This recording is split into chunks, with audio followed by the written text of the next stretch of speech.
Este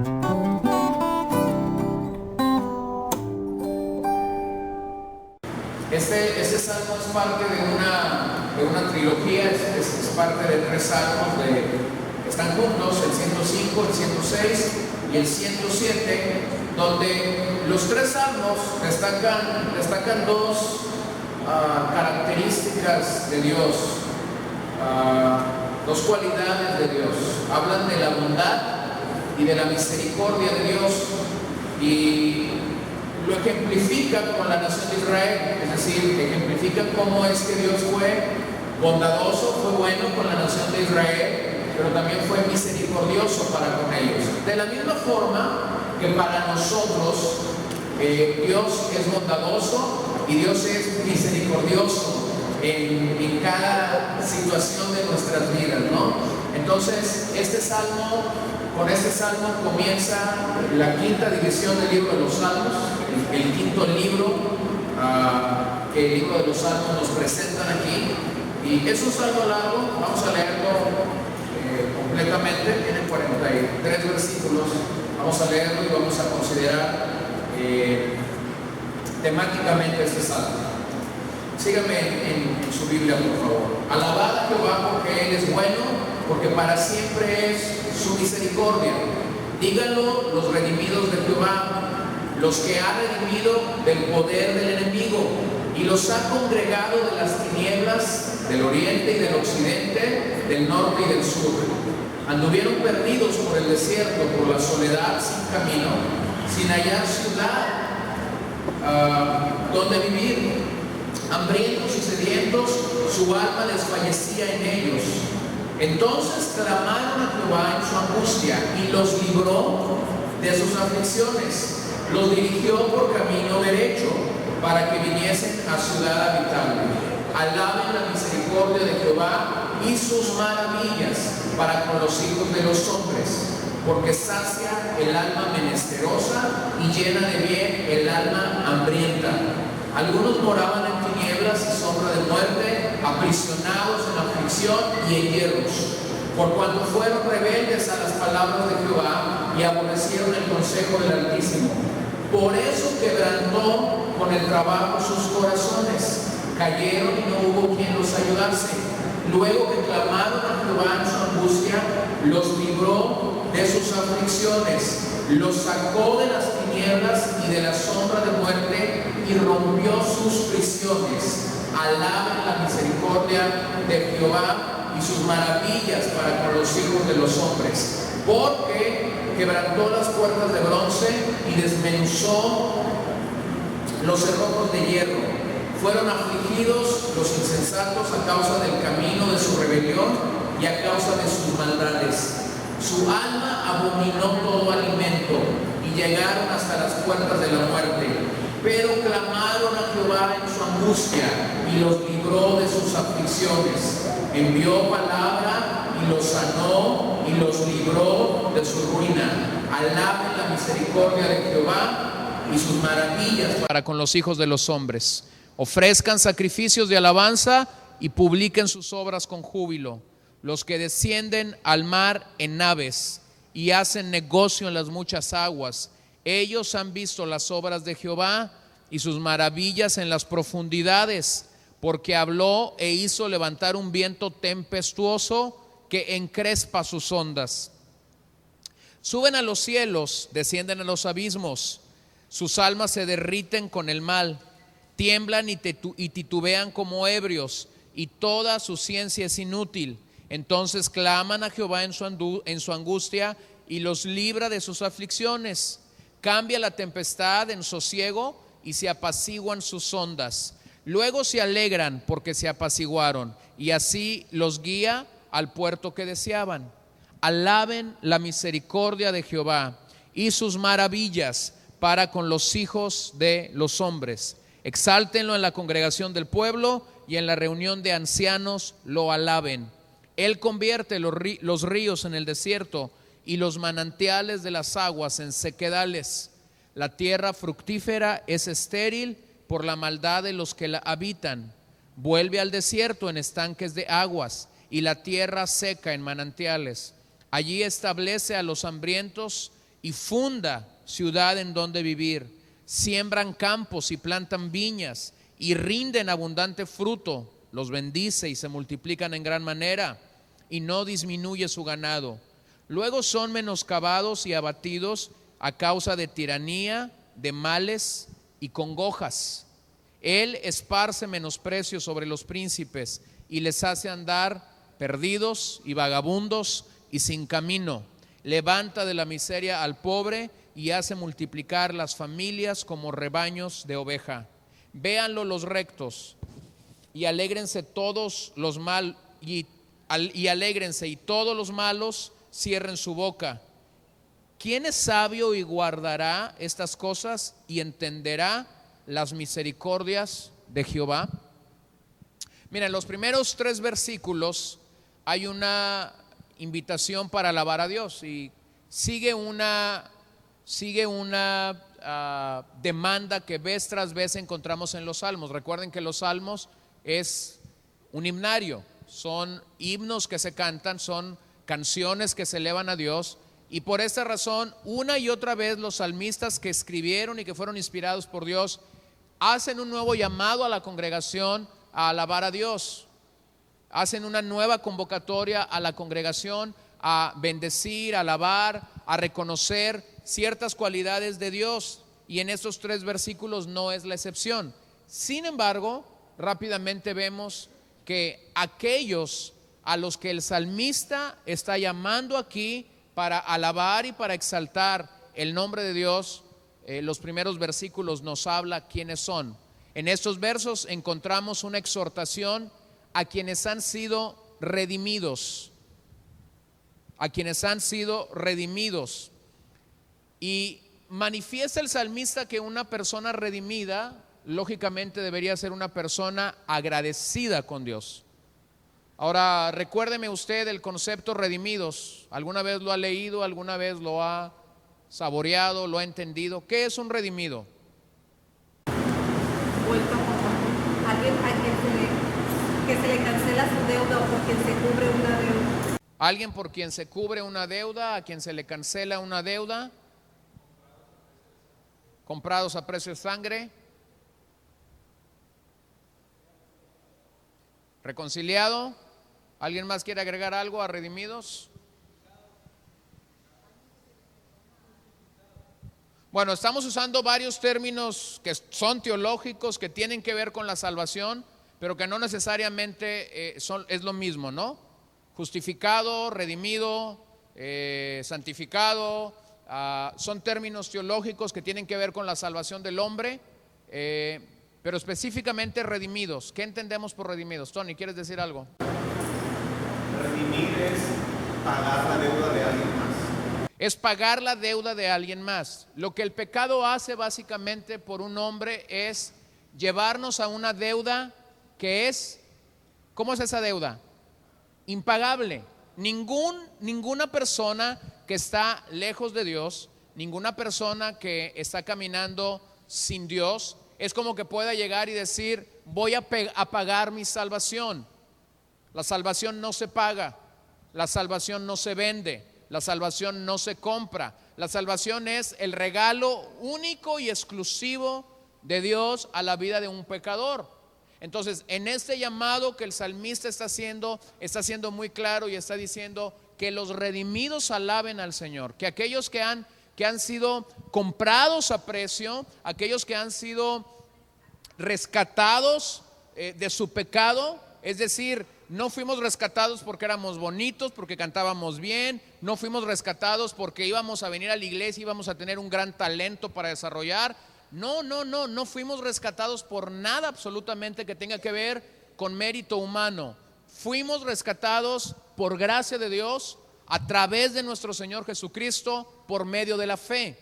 Entonces, el salmista está entendiendo que hay una situación en el concepto del Antiguo Testamento, en la expresión redimido, y básicamente el salmista aquí está demandando, vamos a traer gratitud a Dios por lo que Él ha hecho por nosotros. Entonces, hablaríamos que un redimido es alguien que ha estado en esclavitud y que vuelve a libertad, viene a su posición original como Dios la creó. Libertad.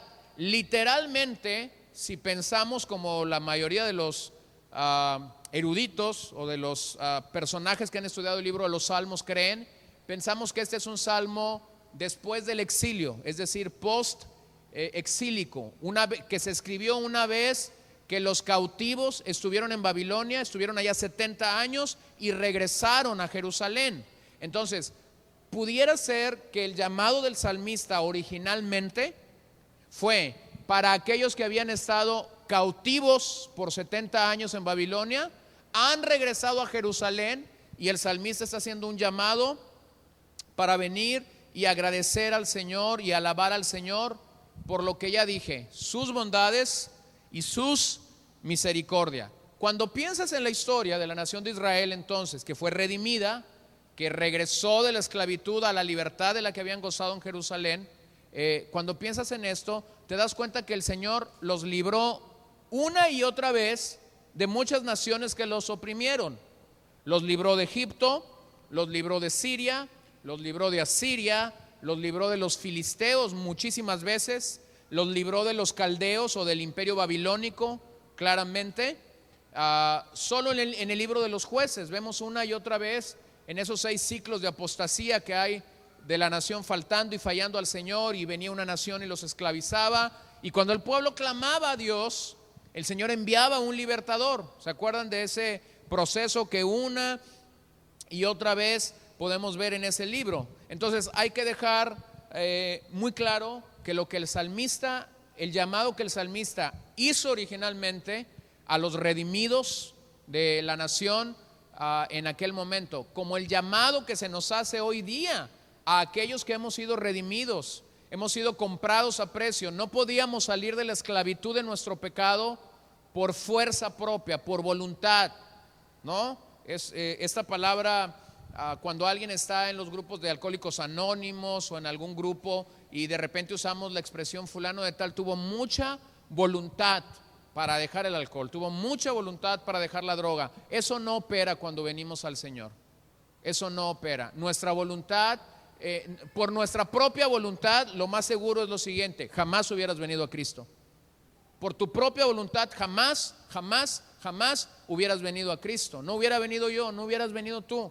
Entonces, esta redención de la cual hemos sido objetos por gracia, por misericordia de nuestro Señor Jesucristo, nos pone en un punto a la luz de este salmo.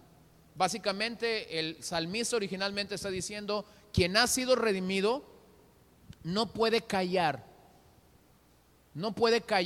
acerca de Dios. Si tú verdaderamente has entendido la redención en tu vida, en tu corazón, la forma como Dios nos libertó, no podemos callar.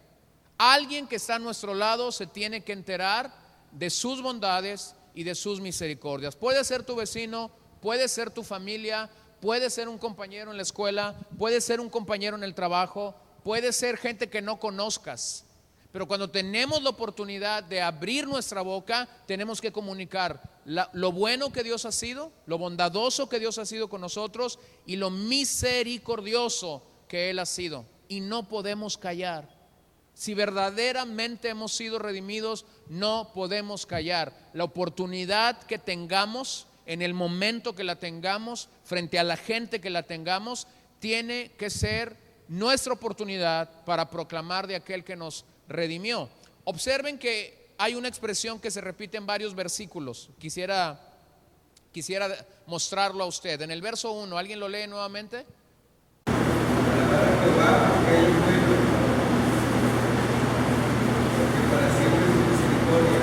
Alaba a Jehová porque Él es bueno, porque para siempre es su misericordia. Aquí se describen las dos cosas que estoy destacando de Jehová: es bueno y es misericordioso. Observen el verso 8. Alaben la misericordia de Jehová y sus maravillas para con los hijos de los hombres. Alaben la misericordia de Jehová.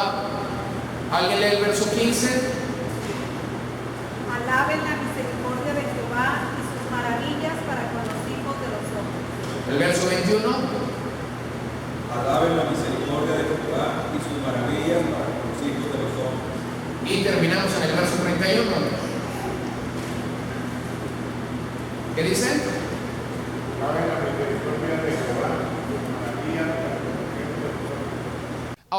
esa expresión de alabar la misericordia de Jehová pudiera parecer repetitiva. Incluso hay un salmo, ¿no? Que no recuerdo ahora cuál es, pero está el salmo que dice algo, porque para siempre es su misericordia. Vuelve a decir algo, si alguien sabe cuál es, dígame nomás, porque para siempre es su misericordia. Vuelve a decir algo, porque para siempre es su misericordia. Y pareciera que todo el salmo, una y otra vez, está expresando la misericordia de Dios.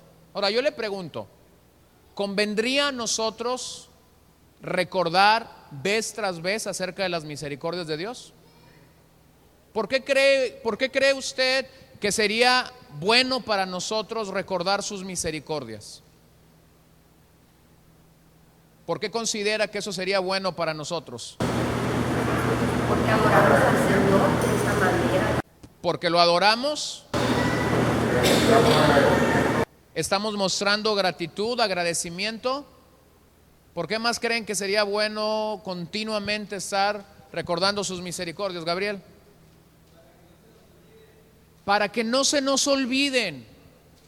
Ahora, recuérdenme lo que dice Jeremías en aquel pasaje que tanto citamos, que está en el corazón de Lamentaciones, ahí en el capítulo 3, del versículo 22 al 24 al 25, dice que sus misericordias son nuevas. ¿Cuándo son nuevas? Cada mañana. Así que cada mañana nosotros tendríamos la oportunidad de reconocer por lo menos una nueva misericordia de Dios para con nosotros. Ahora, piensa solamente en esto, que cada mañana al despertar tú tienes una misericordia de Dios. Solamente quiero que pienses en eso.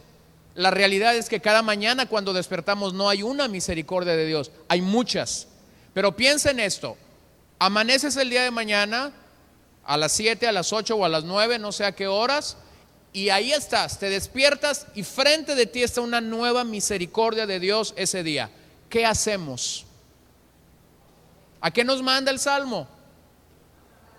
A proclamarla, a alabar a Dios, a agradecer a Dios por esa misericordia. Y por eso es que en este salmo 5 veces están diciendo alaben la misericordia de Dios, reconozcan la misericordia, el favor de Dios para con nosotros. El 136, gracias, que nos insta una y otra vez, porque para siempre es tu misericordia, porque para siempre es tu misericordia. Entonces, hermanos, tenemos que reconocer las misericordias de Dios en nuestra vida. Tenemos que reconocer el favor de Dios en nuestras vidas. El salmista escribe o tiene dos grandes ideas en este salmo. En los primeros 32 versículos está alabando a Dios porque una y otra vez Dios ha librado a la nación de Israel. Una y otra vez Dios ha librado a la nación de Israel. Y en los últimos versículos del 33 al 42, el salmista está reconociendo que hay dos maneras en la que el hombre responde a esa misericordia y a esa forma en la que Dios obra en nuestras vidas. Hay solo dos maneras como el hombre puede responder. El hombre obedece a Dios o el hombre desobedece a Dios. No hay términos medios, no hay grises, no hay tonalidades intermedias. O le obedecemos o le desobedecemos. Entonces, me voy a quedar con los primeros 32 versículos y quiero destacar aquí 4 distintivos, 4 cosas que distinguen a una persona que no reconoce las misericordias de Dios. 4 distintivos. Pudiera pensar en un pecador, ciertamente, pudiera pensar en alguien que abiertamente está negando a Dios. Sin embargo, estos 4 distintivos muchas veces aún nos están dando problema a nosotros y nos están ocasionando ciertas y causa situaciones en las que nosotros fallamos o fracasamos en el Señor. En los 4 distintivos que quiero que revisemos, curiosamente, el hombre infringe una ley divina, viola un mandamiento de Dios, pero cuando está allí en el resultado de ello, el hombre clama a Dios, y cuando el hombre clama a Dios, Dios le responde, le perdona, y entonces el hombre, como respuesta que Dios lo ha perdonado, lo alaba. En las 4 cosas que quiero señalar sucede idénticamente lo mismo. El hombre viola un principio de Dios. El hombre, cuando se ve lejos de Dios, pide perdón a Dios. Dios desciende, lo perdona y como consecuencia el hombre lo alaba. Y las 4 cosas que quiero destacar sucedieron en la nación de Israel, pero esto no nos exenta a nosotros. Pueden estar sucediendo ahora mismo en nuestras vidas o pueden llegar a suceder en algún momento en nuestras vidas. Y sobre todo los 4 distintivos operan y suceden en una persona que está alejada de la ciudadanía del reino. Lo primero es del verso 4 al 9, el pecador es una persona que se encuentra perdida, está perdida. ¿Se han perdido alguna vez en algún lado, en alguna ciudad que no conocen? ¿En algún museo, en algún teatro, en algún parque? No sé. ¿Te has perdido alguna vez? Sobre todo cuando desconoces el lugar, te da incertidumbre, sobre todo si vas con un grupo y el camión va a regresar al hotel a cierto horario, estás pensando en ¿y qué pasaría si yo no llego a tiempo? ¿Cierto? Estás pensando en ¿y cómo me iría? ¿Y cómo voy a encontrar a mi mamá? ¿O cómo voy a encontrar a quien viene conmigo? Bueno, el pecador literalmente está perdido y está divagando y está caminando sin saber a dónde va y sin un rumbo definido. Vean, observen el verso 4, dice: anduvieron perdidos por el desierto, por la soledad, sin camino, sin hallar ciudad en donde vivir. El pueblo de Israel, eso es una referencia directa al peregrinaje del pueblo de Israel, anduvieron como perdidos. Y nosotros que conocemos la historia completa, la historia total del pueblo de Israel, sabemos que estuvieron dando círculos y círculos y círculos por 38 años. Fue aproximadamente en el cronograma de los 40 años. Israel sale de Egipto y le toma unos 2 años llegar a Cades Barnea. De Cades Barnea Josué y Caleb y los otros 10 príncipes van y revisan la tierra prometida, y cuando Dios trae juicio sobre aquella generación de no entrar a la tierra prometida, les toma 38 años y estaban divagando en el desierto sin hallar alguna ciudad donde vivir, hambrientos, sedientos en muchas ocasiones. Vemos cómo Dios les dio agua dulce partiendo de agua amarga y les hizo el milagro. Pero esa es la condición de un pecador. Está perdido, no sabe a dónde va. Él cree tener una brújula segura, él cree ir detrás del éxito en su vida personal, en su vida matrimonial, él cree ir detrás de la panacea en su vida empresarial, él cree ser lo máximo. Está perdido. Y en algún momento de nuestras vidas, cuando no seguíamos al Señor Jesús, nosotros estábamos perdidos. Y hoy quiero hacerte pensar, no porque quiero regresarte a tu pasado, pero hoy quiero hacerte pensar que si alguien debería estar agradecido con Dios porque nos ha libertado, como cantábamos hace unos minutos, somos nosotros. Un redimido jamás debería olvidar que estábamos perdidos, que el estado original en el que el Señor, cuando nos llamó a la salvación, en el que nosotros estábamos, era este mismo, perdido.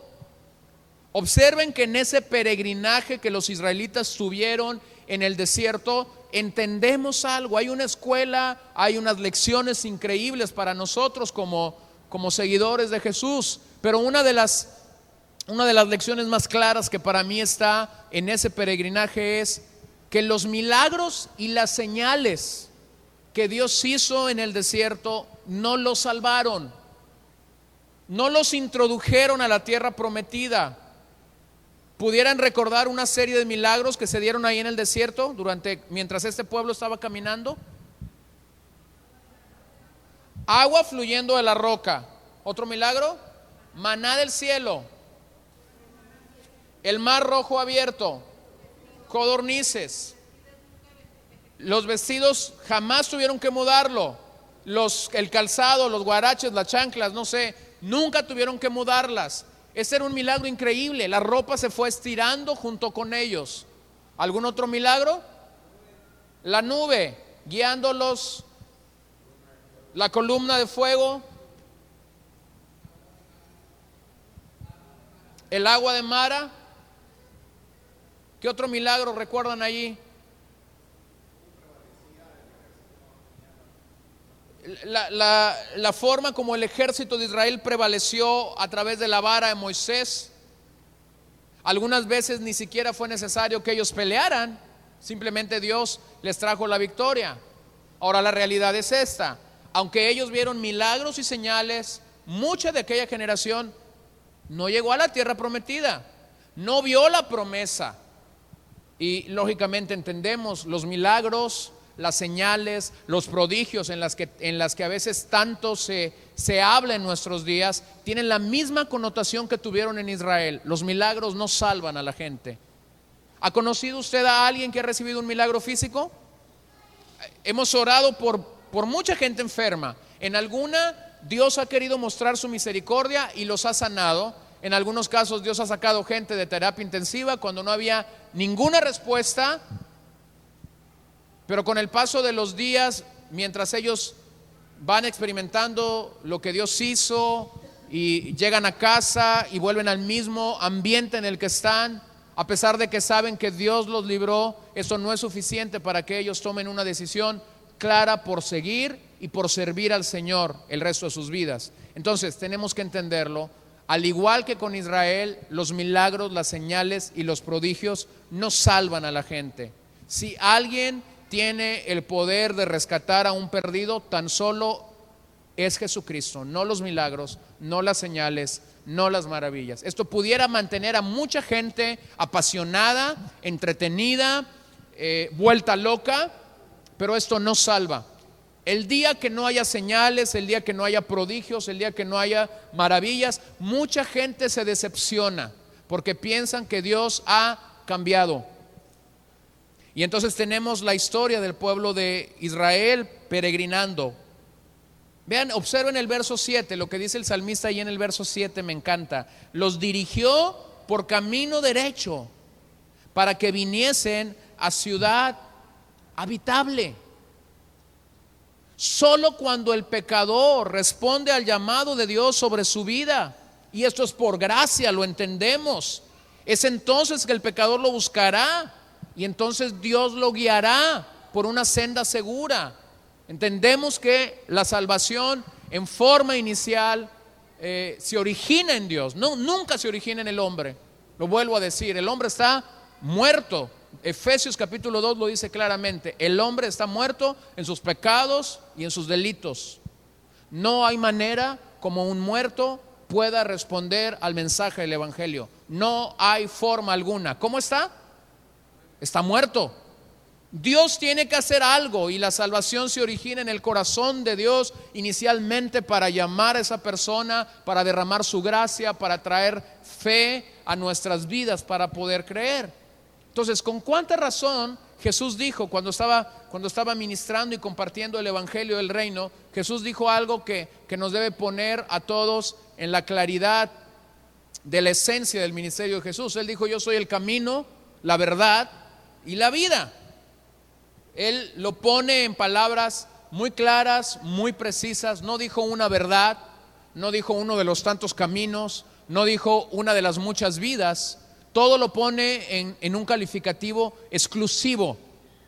Y lo hemos dicho una y otra vez y no nos cansamos de decirlo. La gente muchas veces no tiene problema con la vida. La gente muchas veces no tiene problema con el camino. El problema en esta trilogía siempre es la verdad.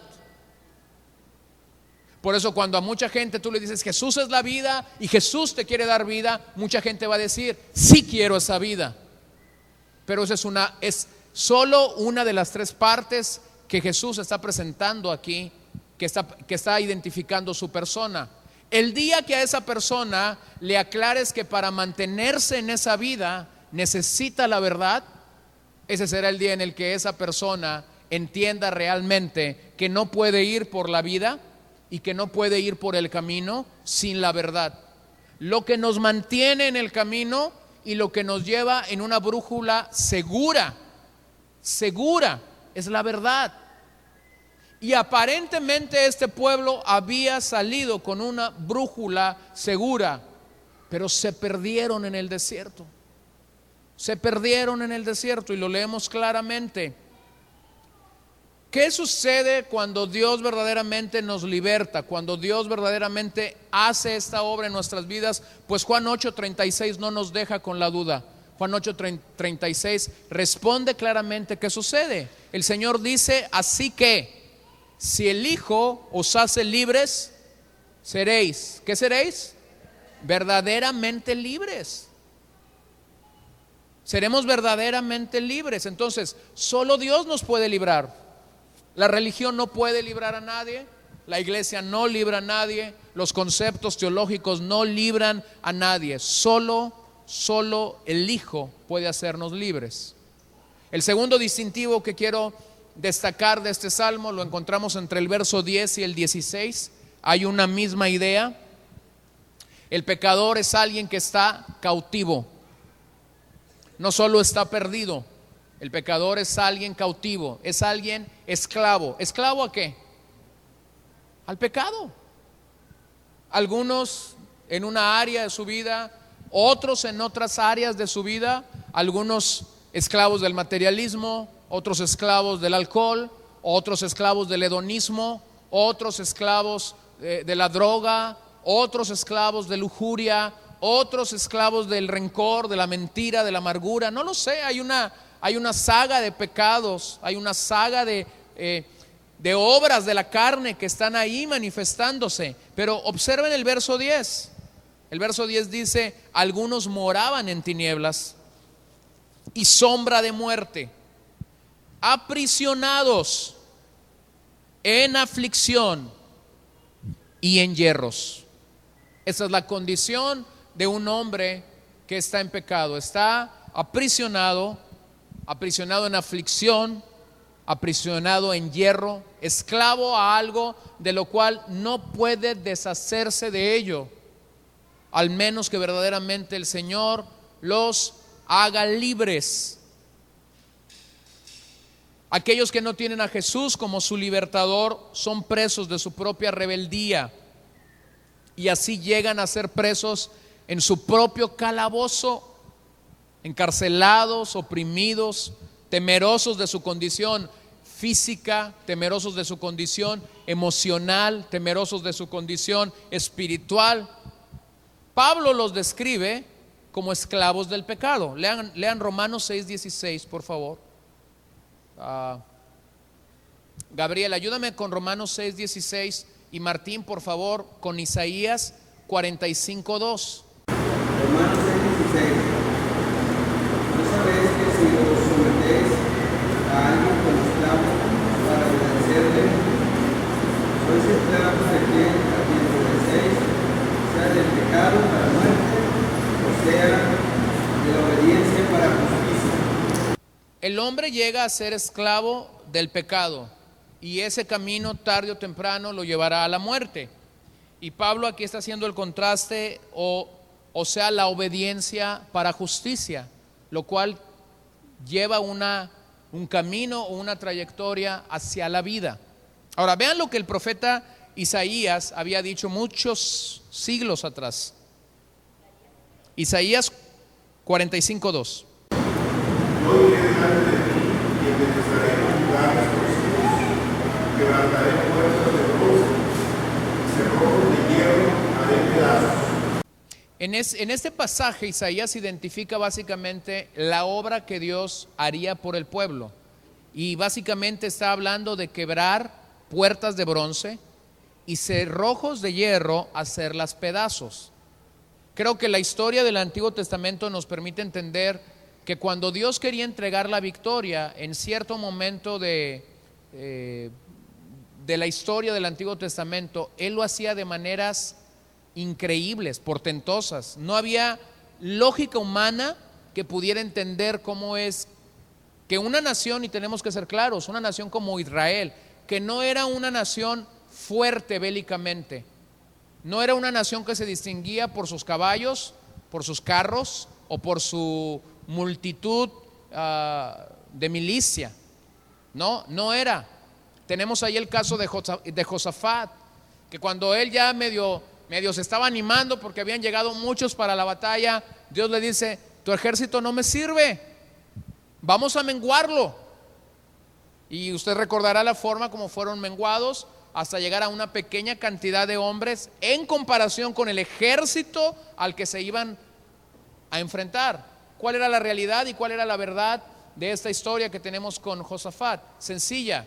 Dios estaba buscando que la gloria fuera única y exclusivamente para él y no para Josafat y un gran ejército. Lo mismo que sucede en nuestros días. ¿Por qué Dios suele enfrentarnos con situaciones que son mucho más grandes que nosotros? Sencillo.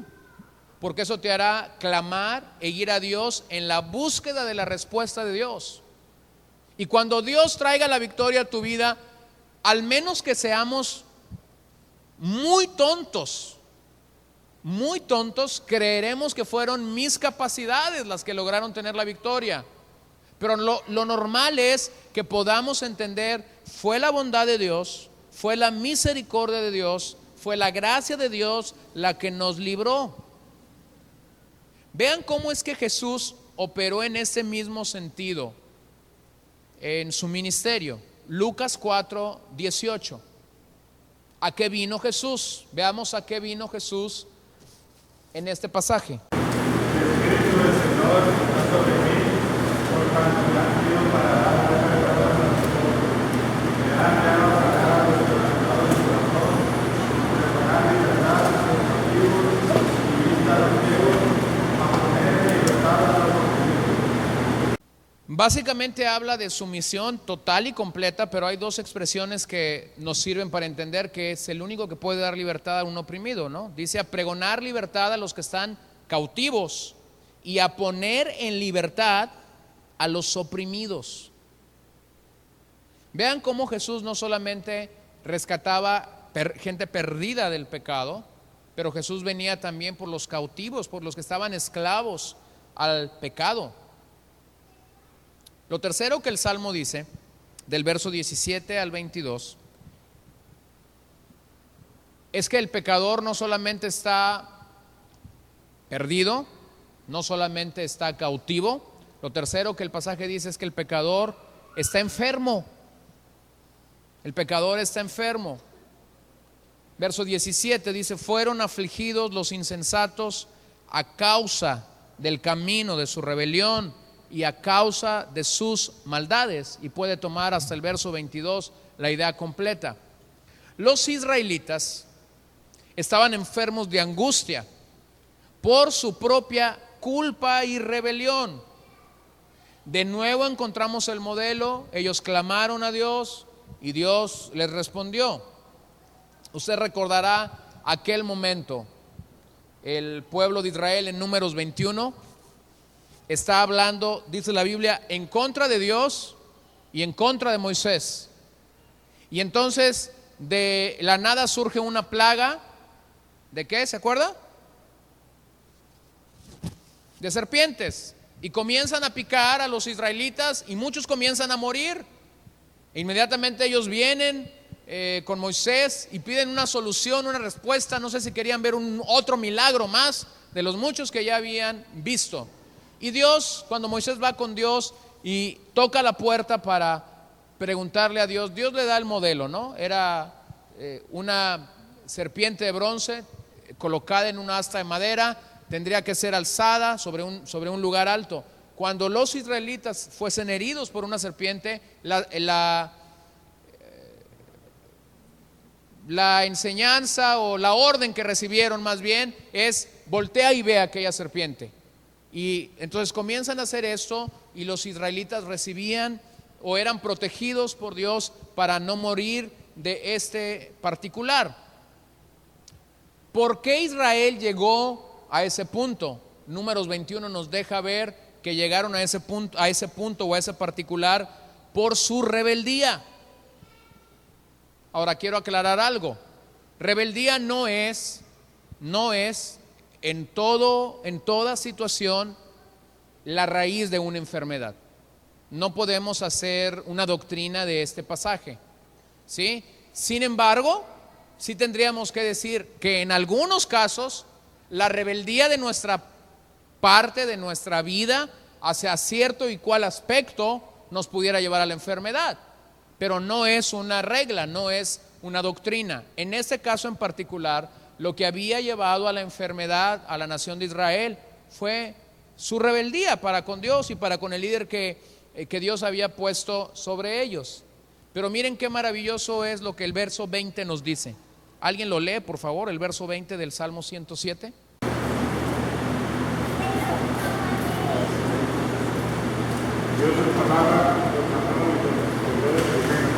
Me encanta este pasaje. Envió su palabra y los sanó y los libró de su ruina. Esta es la condición de un pecador. Un pecador es alguien enfermo que necesita la sanidad. ¿De quién? De Dios, no de los médicos. Pero no solamente necesita la sanidad, necesita verdaderamente ser librado de la ruina a la que una enfermedad te puede llevar. Ahora, examinemos este verso 20. La palabra de Dios nos da salud espiritual, pero en muchas ocasiones la palabra de Dios también nos da salud física. Y nosotros podemos verlo una y otra vez. Pudiéramos pensar en que la poderosa palabra, lo que la poderosa palabra de Dios hace por nosotros, ¿pudieras pensar lo que la palabra de Dios hace por ti y por mí? O lo voy a preguntar así: ¿qué hace la palabra de Dios por ti? Nos alimenta, nos guía, nos alienta, nos restaura. A ver allá. Nos instruye, nos confronta, nos sana, nos fortalece, ¿nos qué, perdón? Nos transforma, nos conforta, ¿nos qué? Nos ayuda, trae paz a nuestras vidas, nos redarguye, nos reprende. Esa palabra que el salmista está usando, envió su palabra, es una realidad en nosotros. Tenemos que entender que somos una comunidad de la palabra. La iglesia es un lugar de la palabra, es un lugar donde nos reunimos y nuestro centro, bueno, sí somos cristológicos, somos teocéntricos, pero el centro de todo lo que gira alrededor de la palabra. Como bien Martín Lutero lo dijera en el tiempo de la Reforma, somos el pueblo de la palabra. Tenemos que concentrar nuestros afectos por la palabra. El día que la palabra deja de ser el eje a través del cual nuestra vida cristiana y nuestra vida como discípulos gira, preocúpate. Has llegado a un punto de preocupación. El centro de una reunión no es lo que cantamos. El centro de una reunión no debe de ser ¿a quién veré? El centro de una reunión no debe ser cuando hay comida, ¿qué comeré? No, el centro de una reunión que gira verdaderamente en el entorno correcto tiene que girar alrededor de la palabra. Recuerdo, escuché una historia de uno de los... Guatemala tuvo en algún momento de su historia a 2 o 3 presidentes cristianos que vinieron uno tras otro. Lamentablemente no tuvieron muy buen fin estos presidentes, pero pues estuvieron ahí, y uno de ellos llegó a ser un general que llegó a ser presidente, y él era cristiano, se identificaba con la fe cristiana. Y muchos pastores solían ir y visitarlo en su oficina y orar por él y darles una palabra. Y él tenía ciertos y cuales días donde podían llegar y visitarle y compartir una palabra y orar por él. Y recuerdo que en una ocasión escuché a uno de estos pastores decir que él llegó y le leyó un pasaje de las Escrituras. Y cuando le leyó el pasaje de las Escrituras le dice, señor presidente, lo que este pasaje quiere decir es esto. Y aquel hombre, en su fe sencilla, en su fe quizás sin mucho crecimiento, le dijo, no me digas lo que quiere decir, dime lo que dice.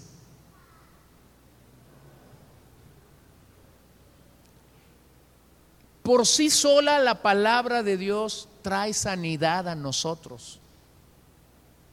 El problema es que a veces la complicamos, ¿no? Y tengo que ser muy sincero, a veces quienes más complicamos la palabra de Dios somos los que menos deberíamos complicarla, los predicadores, los maestros. Yo he estado frente a maestros de Biblia que ocupas un traductor en hebreo para entenderle, otro en griego, otro en arameo, otro en inglés y en español. Es decir, solo se entiende él lo que quiere decir. Y lo único cuando termina su clase que podemos decir es, ¿cómo sabe? Ahora aquí está el punto. ¿De qué me sirve que sepa si no me puede comunicar un principio que fue dado por Dios para dar vida? Envió su palabra y lo sanó. Simple y llanamente, no dice más el salmista. Entonces mira, pudiera pensar en muchas cualidades que la palabra de Dios tiene, pero te doy 5 nada más. Es viva.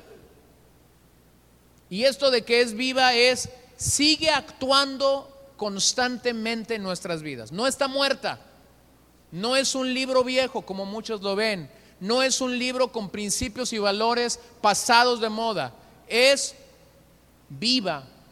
Está actuando constantemente. También la palabra es dinámica. Esto es, actúa eficazmente en la vida de una persona que se acerca a ella.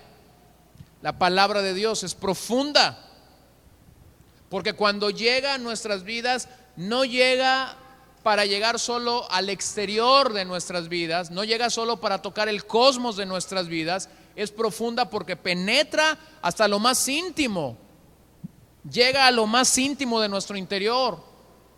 Es poderosa porque actúa eficientemente. Actúa eficientemente.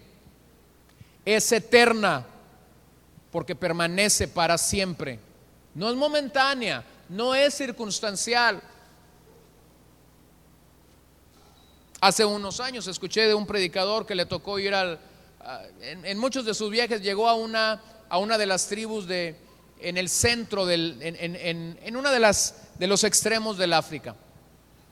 Y él estaba ahí compartiendo por unas semanas y algunas agencias misioneras que supieron del trabajo que él estaba haciendo enviaron Biblias, traducciones al Nuevo Testamento de ciertos dialectos a los que él estaba cercano en esas aldeas. Y entonces él dijo un día a la congregación, tenían que cruzar el río para llegar a estas aldeas y ir y compartir el evangelio y dejar unos cuantos de esos tomos del Nuevo Testamento. Y él dijo, ¿por qué no cruzamos el río? Vamos en las lanchas que tienen, llévenme para poder identificarnos con esta gente y dejar la palabra de Dios en sus dialectos. Y quizás invitarlos a que un día pudieran venir con nosotros y adorar a Dios con nosotros.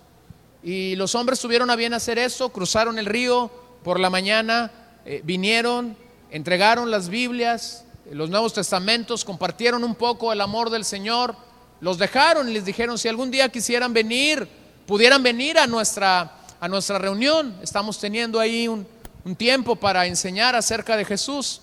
Y ellos dijeron, bueno, quizás un día fuésemos. Y entonces ellos llegaron, no había comunicación de allá para acá, porque no había lanchas de allá para acá, había de aquí para allá.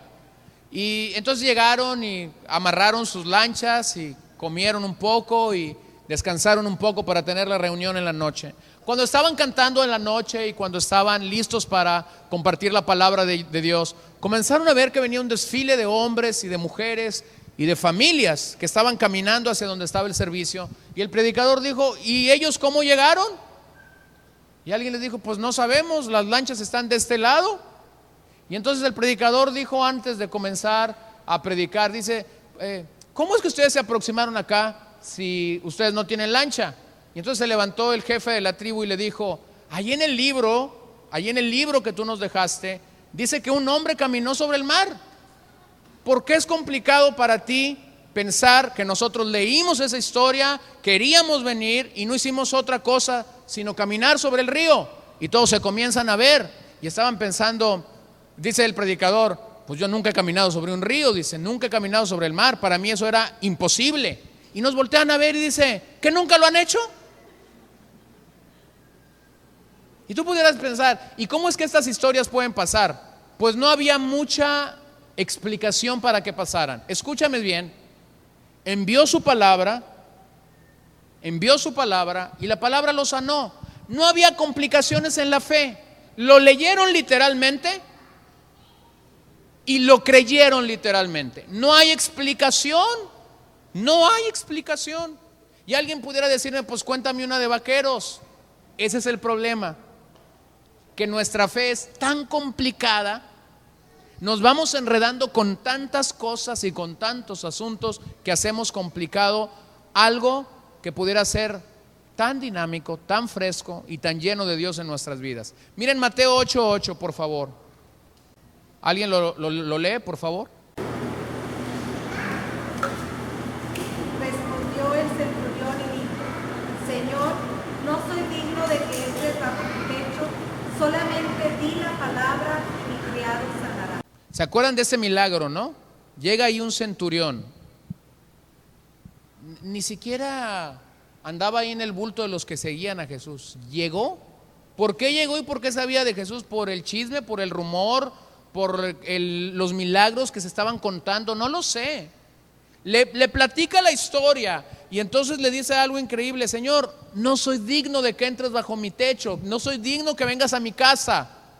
Y vean lo que le dijo: di la palabra y mi criado sanará.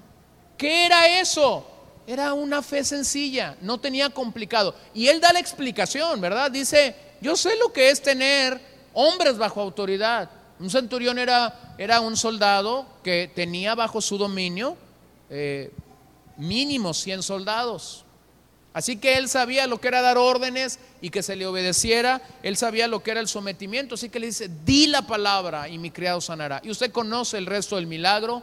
El criado recibe la sanidad y en este pasaje se confirma la obra de sanidad de Jesús en nuestras vidas. Entonces un pecador es alguien que está perdido, un pecador es alguien que está cautivo y un pecador es alguien que está enfermo. Permítame terminar el salmo y agregar algo: un pecador es un náufrago. Un pecador es un náufrago. Del verso 23 al 30 encontramos esta idea.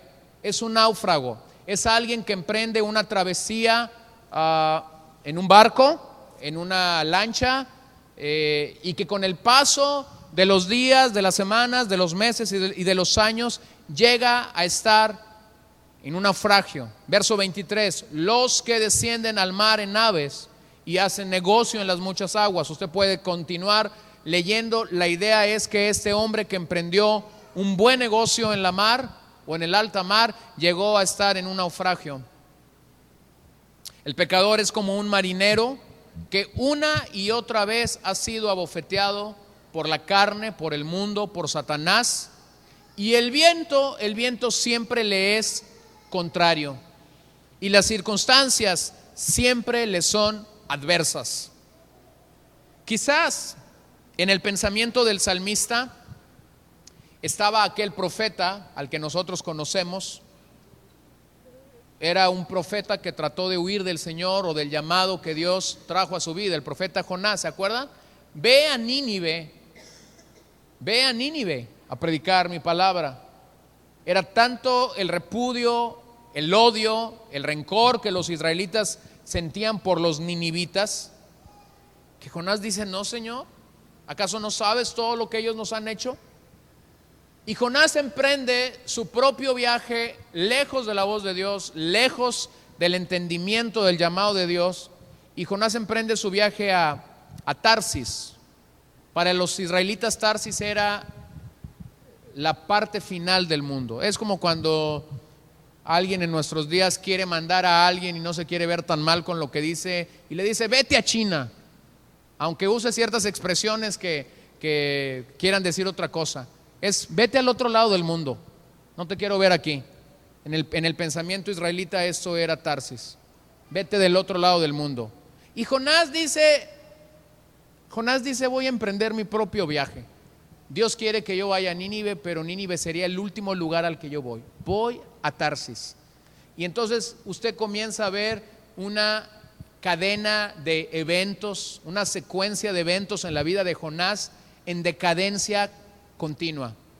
Descendió al lugar donde iba a tomar el barco, descendió a la parte más baja de la embarcación, después descendió a la parte más profunda del mar y por último dice que descendió al vientre de un pez. Ese es el camino de un pecador. Es como un marinero, el tipo es Jonás, y lo único que puede encontrar en este viaje llamativo, a donde lo quieran llevar, a las Bahamas, a un viaje por el Caribe o no sé a dónde, lo único que va a encontrar un pecador en este viaje es decadencia. Y un día llegará al naufragio completo. Por eso es que el salmista habla de esta condición del pecado como un borracho, dice. Simplemente no sabe qué hacer. Y este es un cuadro perfecto del hombre sin Dios. Un hombre sin rumbo, sin saber de dónde viene, a dónde va y a dónde puede llegar. Por eso el verso 26, observen lo que dice: sus almas se derriten. Esta es otra forma de decir: han perdido valor, han perdido su valor. Una persona en la que el pecado domina es una persona que ha perdido su valor. No se ama, no se respeta, mucho menos respeta a los que están cerca de él, mucho menos ama a los que están cerca de él. Este es el cuadro de alguien que vive lejos, nuevamente lo digo, de la ciudadanía del reino. Mateo 6, 48, 51, veamos qué es lo que Jesús puede hacer. Y viéndoles remar con gran fatiga, porque el viento les era contrario, cerca de la cuarta vigilia de la noche, vino a ellos andando sobre el mar y quería adelantárseles. Viéndolo ellos andar sobre el mar, pensaron que era un fantasma y gritaron, porque todos lo veían y se turbaban. Pero enseguida habló con ellos y les dijo: tened ánimo, yo soy, no temáis. Y subió a ellos en la barca y se calmó el viento, y ellos se asombraron en gran manera y se maravillaban. ¿Algún teólogo lo encontró? Mateo 14, 25. Marcos 6, 48, que sí tiene. Marcos 6, 48. Bueno, ya me estaban preocupando, ¿no? Yo ando con los perdidos, dije yo.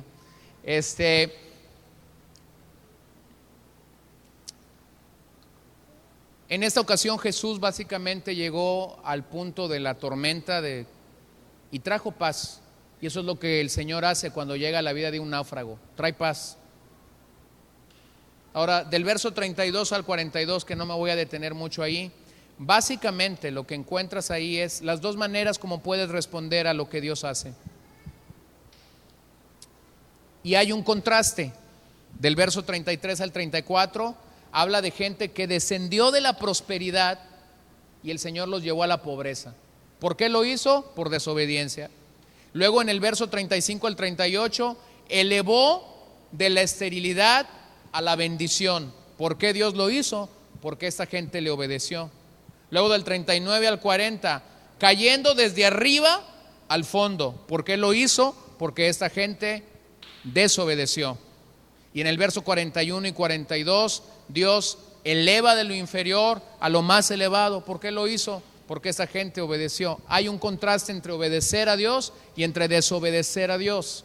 Esa es la manera como respondemos a la obra redentora de Dios en nuestras vidas. El verso 43 termina con una pregunta: ¿quién sea sabio y guarde estas cosas entenderá los hechos misericordiosos de Jehová? Quien sea sabio y guarde estas cosas entenderá. ¿Qué vamos a entender de Dios? Sus hechos misericordiosos. Ahora, esa es la historia de Israel. Segundo, esta es nuestra historia.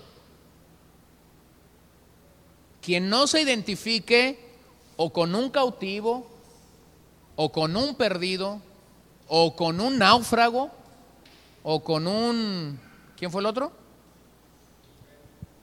O con un enfermo. Simple y sencillamente, si tú no te puedes identificar con cualquiera de estas características, simple y sencillamente pudiera estar sucediendo algo en tu vida. O que no entiendes la redención, o que aún Dios no te ha redimido. Y cualquiera de las dos cosas se vale. Pero déjame decirte algo: en Jesús, el que está perdido encuentra un camino. En Jesús, el que está cautivo encuentra un libertador. En Jesús, el que está enfermo encuentra un médico.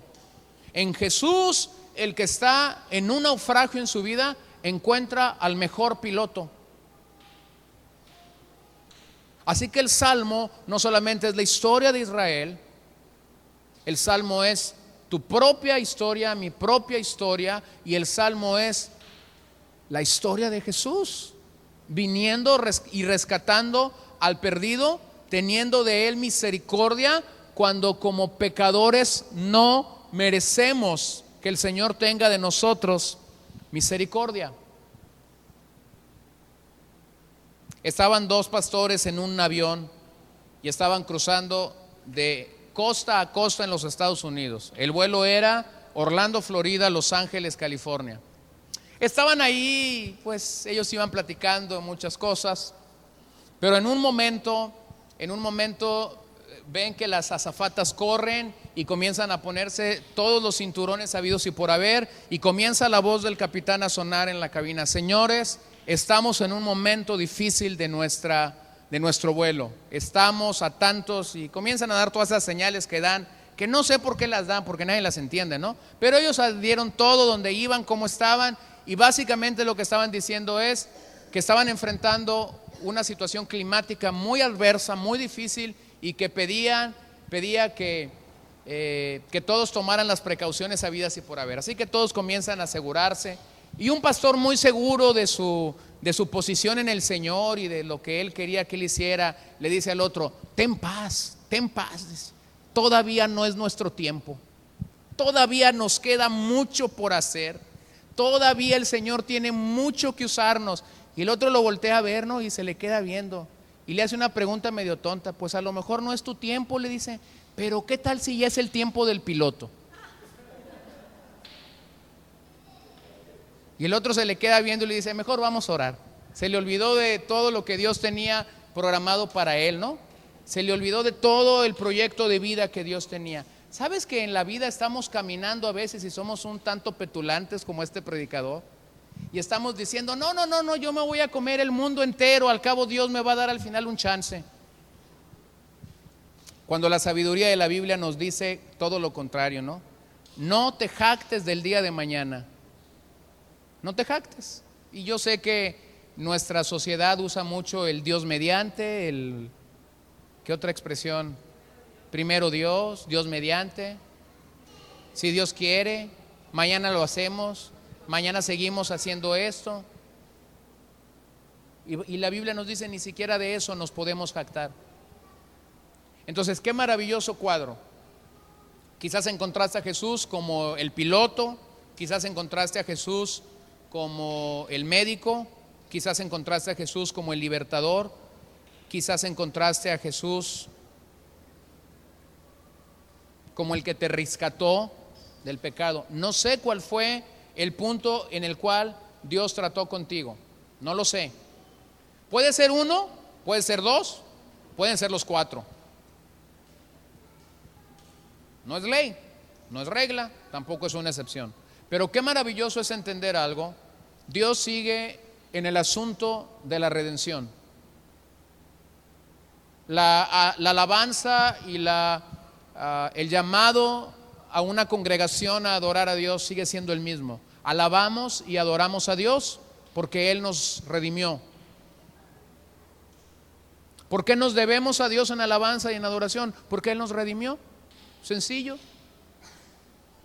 ¿Por qué nosotros tendríamos que disfrutar la presencia de Dios celebrando sus misericordias, celebrando sus gracias, celebrando sus fidelidades continuamente? Porque sus misericordias son nuevas cada mañana.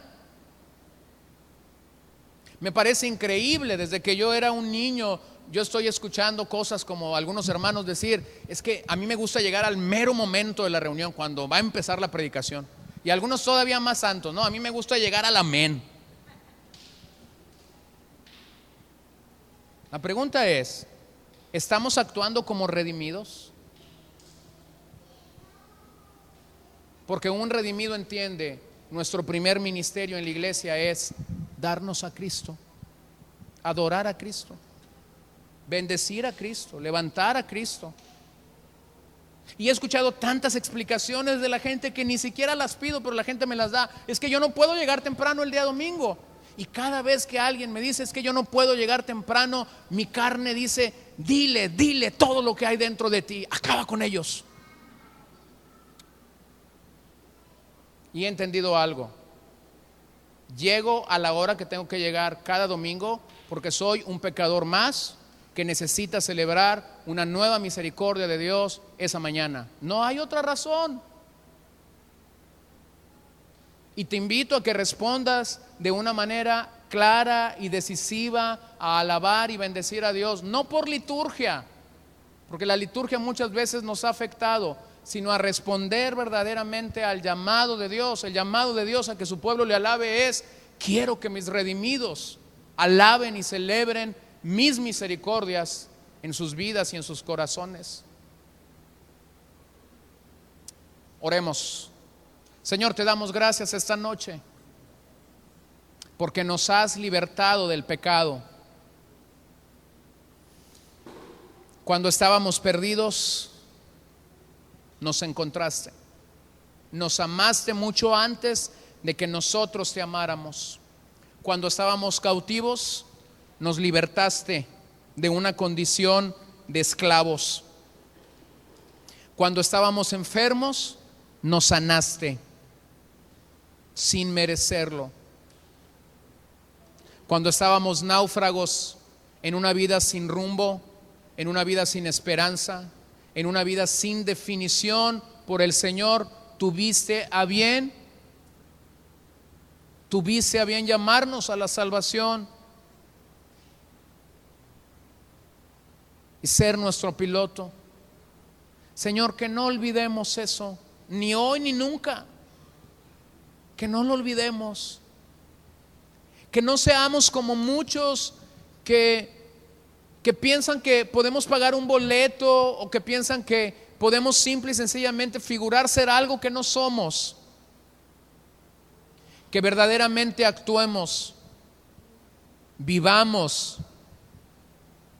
Nuestra vida privada y nuestra vida pública puedan tener una conexión íntima de saber que estamos celebrando tus misericordias continuamente en nuestras vidas. Que estamos respondiendo a este salmo y a lo mucho que tú has hecho por nosotros para librarnos, para